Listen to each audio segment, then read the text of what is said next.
Good morning. कसे आहात तुम्ही सगळे? मी मस्त मजेत आहे. आज टिफिनची एवढी घाई नव्हती. आज हे बाहेरच जेवणार होते. आज आम्ही बनवलं आहे कुरमुऱ्यांचा चिवडा. तर बघूया आपण हा चिवडा कसा करायचा. यासाठी नाशिकचे कुरमुरे जे मिळतात ते आम्ही घेतले चिवड्यासाठी. हे जवळजवळ 1 किलो कुरमुरे आम्ही घेतलेत, नाशिकचे कुरमुरे. साध्या कुरमुऱ्यांचा चिवडा पण छान होतो, पण या कुरमुऱ्यांचा चिवडा जास्त छान होतो. आम्हाला सगळ्यांना फार आवडतो. तर फोडणीसाठी बघूया आपण काय काय घेतलं आहे. एकदम साधा सोपा चिवडा आम्ही बनवतो आहे. फोडणीसाठी तेल घेतलं आहे. तेलात 2 उभ्या हिरव्या मिरच्या चिरून घातल्या आहेत. हिंग घातलं आहे, कढीपत्ता घातला आहे. हे हिंग कढीपत्ता थोडं तडतडू द्यायचं आहे आणि त्यामध्ये नंतर मोहरी घालायची आहे थोडीशी. मोहरी पण चांगली पटपटू द्यायची आहे तेलामध्ये आणि मूठभर शेंगदाणे घालायचे आहेत. शेंगदाणे तेलामध्ये चांगले फ्राय करून घ्यायचे आहेत आपल्याला. खमंग फ्राय करून घ्यायचे आहेत शेंगदाणे. फोडणी पण तेलामध्ये चांगली परतली जाते. फोडणी परतली चांगली की एकदम चिवडा एकदम खमंग होतो. हळद घालायची आहे. हळद म्हणजे आपल्याला कलरसाठी घालायचं आहे. हळद नाही घातली तरी चालेल, काही प्रॉब्लेम नाही आहे. थोडंसं तिखट चवीसाठी आणि मीठ घालायचं आहे आपल्याला.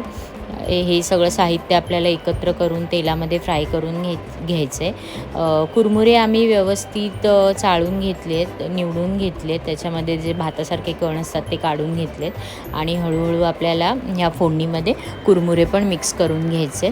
थोडे थोडे कुरमुरे मिक्स केले की ते तेलावर चांगले परतले जातात. सगळ्या कुरमुऱ्यांना व्यवस्थितपणे फोडणी लागून जाते.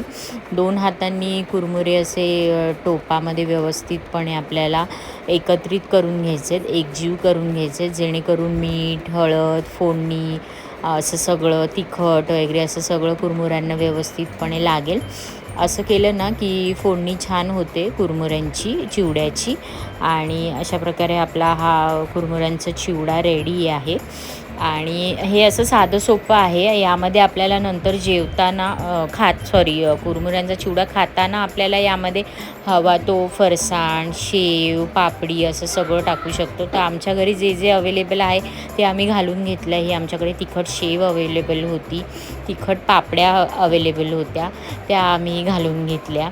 आणि माझ्याकडे एक फ्लेवरचा रेडीमेडवाला कुरमुऱ्यांचा चिवडा पण होता, तो पण आम्ही घालून घेतला आहे की आपल्या ओरिजिनल चिवड्याला जरा टेस्ट येईल. आंबट गोड असा हा चिवडा होता रेडीमेडवाला, तो पण आम्ही घालून घेतला आहे. आणि हे सगळं साहित्य आपण एकत्र करून घेतलं आहे आणि बघितलं तर इतका छान झाला होता, इतका टेस्टी झाला होता, एकदम कुरुम कुरुम लागत होता.